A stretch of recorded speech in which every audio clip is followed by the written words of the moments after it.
Berikut kami silakan Pak Gus Pardi Gaus. Terima kasih pimpinan. Assalamualaikum warahmatullahi wabarakatuh.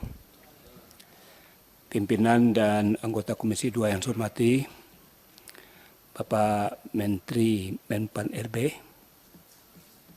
yang saya hormati Bapak Kepala BKN, beserta seluruh jajaran yang hadir pada malam hari ini, hadirin dan hadirat yang saya muliakan. Menyimak dan membaca paparan yang Bapak Menteri sampaikan, informasi dan data yang kami dapatkan ini sangat luar biasa dan penting bagi kami untuk mengkaji, mempelajari, serta perlu ada grand design bagi Menpan RB dalam menyikapi persoalan-persoalan terutama yang berkaitan terhadap non-ASN ini. Data yang disampaikan oleh Menpan RB merunut kepada PP 48/2007 Permen Pan RB 2000 nomor 3618 dan seterusnya. Nampak di situ data-data yang mudah-mudahan ini akurat. Tapi sulit untuk menyatakan ini apakah sudah valid atau bagaimana. Seperti yang dilansir oleh Pak Bima, di mana kebijakan secara komprehensif menurut hemat saya adalah suatu keniscayaan. Artinya harus ada kepastian dan harus ada juga panis terhadap kebijakan dan peraturan yang sudah ditetapkan oleh pemerintah. Inilah yang saya lihat kenapa makin lama makin membengkak non-ASN ini. Sudah sangat sering kita dengar dan barangkali kita sangat mengetahui, dan juga Pak Azwarnas adalah sebagai pelaku ketika beliau sebagai bupati. Kecenderungan-kecenderungan dari para bupati, wali kota, gubernur se-Indonesia itu pasti mengangkat non-ASN yang notabene-nya adalah tim-timnya. Yang jadi persoalan adalah bagaimana sikap pemerintah. Pertama, kedua, beranikah pemerintah melakukan tindakan terhadap apa yang sudah kita grand design itu. Sehingga bagi kami ini sangat dilematis juga, bola liar. Apalagi di tahun 2023, ini hal-hal yang semacam ini sangat-sangat rentan dipolitisasi, sehingga kita bekerja tidak secara profesional dalam rangka menata tentang aparatur sipil negara ini. Surat edaran yang disampaikan oleh Menpan RB, padahal itu baru sekedar penataan terhadap non-ASN yang memenuhi kriteria. Bukan dimaksudkan dalam rangka untuk dijadikan para ASN. Tetapi keluh kesah di daerah, Pak, itu sangat luar biasa. Ini ada 3 kabupaten kota yang ingin saya serahkan ke Bapak.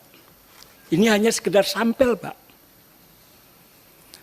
Mereka sudah beranggapan dengan adanya sudah Menpan RB itu, mereka akan mendapatkan skala prioritas tentang itu. Padahal tujuan daripada Menpan RB dalam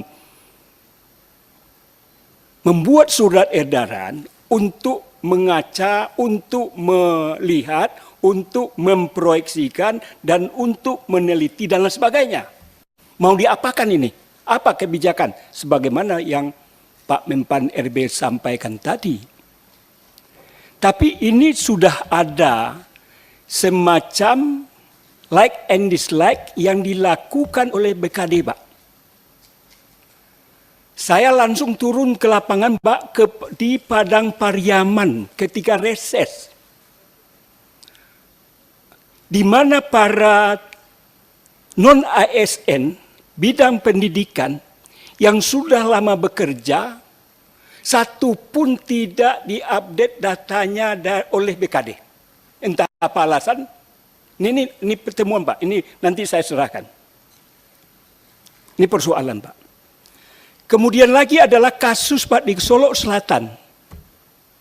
Teman saya yang jadi bupati, tapi walaupun teman, saya bicara objektif, Pak. Apa yang dilakukan? Ada orang yang sudah kategori K2. Sebetulnya ini sudah janji pemerintah, serta-merta menjadi pegawai negeri. Saya selalu tuntut itu. Tetapi karena berbagai macam pertimbangan dan lain sebagainya, masih banyak tersisa, malah kata Pak Bima tadi, makin membengkak. Nih,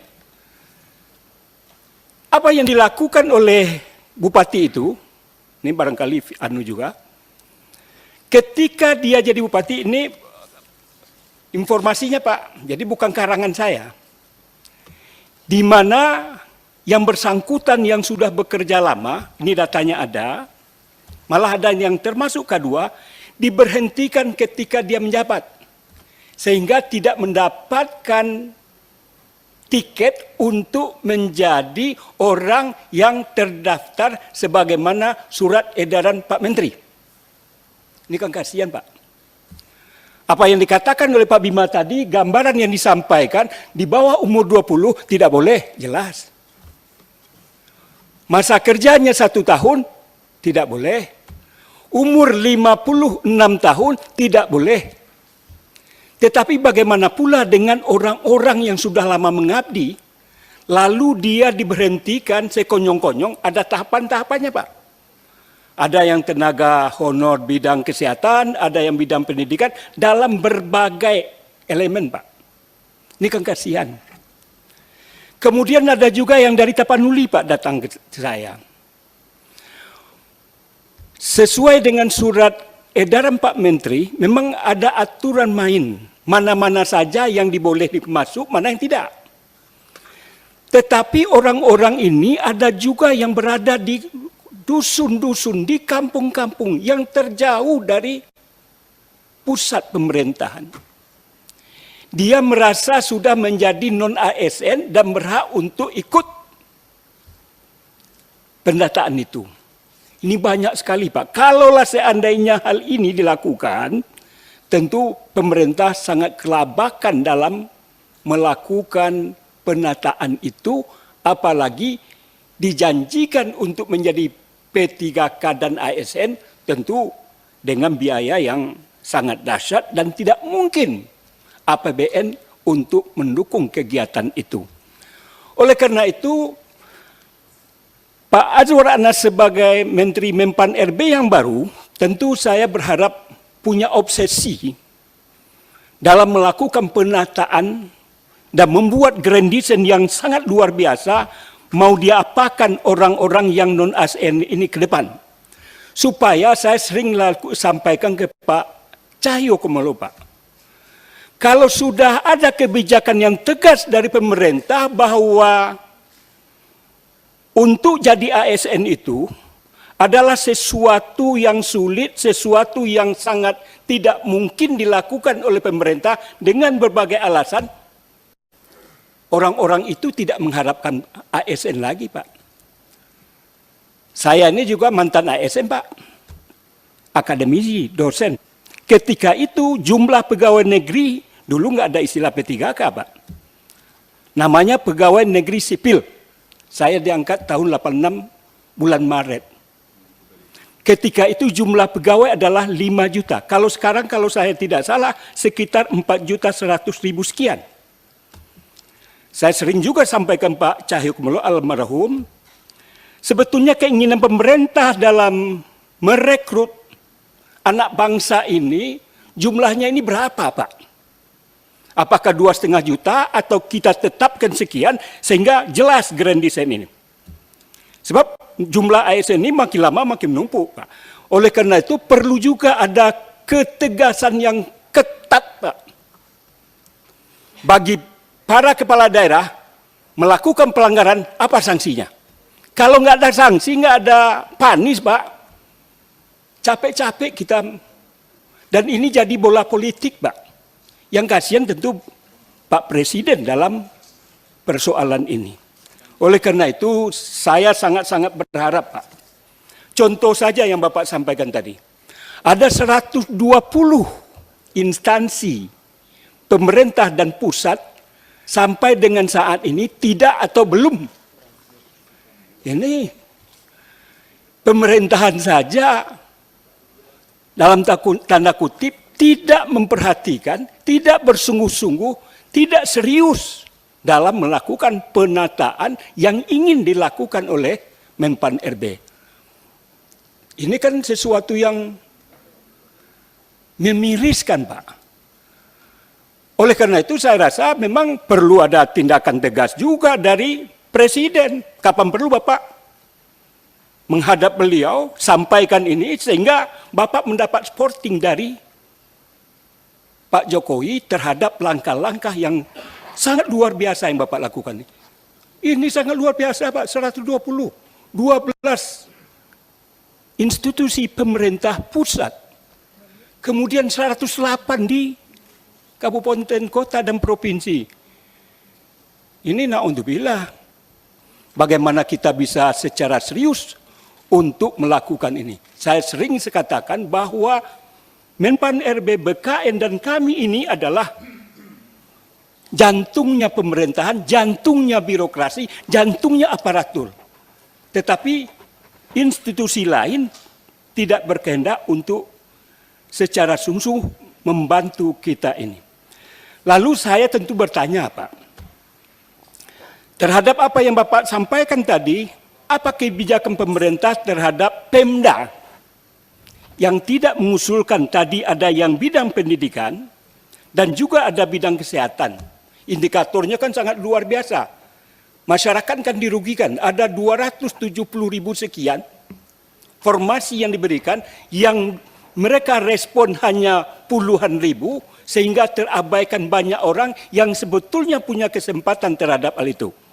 Di sini waktunya, Pak. Oleh karena itu tentu saya berharap kepada Pak Menteri ini juga harus ada ketegasan dari Menpan RB terutama terhadap yang Bapak sampaikan tadi yang berkaitan tentang pendidikan, kedua mengenai kesehatan juga Bapak tampilkan dari apa yang kami dengar tadi. Barangkali inilah beberapa hal yang perlu saya sampaikan. Mudah-mudahan saya sangat berharap Pak Azwar Anas sebagai orang yang pernah di pemerintahan kabupaten kota sangat tahu persis karakter dan lain sebagainya dalam melakukan dan merekrut para non-ASN ini tentu perlu ada langkah-langkah strategis dan masif serta terstruktur dalam menyelesaikan persoalan-persoalan ini. Barangkali demikian pimpinan, terima kasih. Assalamualaikum warahmatullahi wabarakatuh. Pimpinan izin. Waalaikumsalam warahmatullahi wabarakatuh.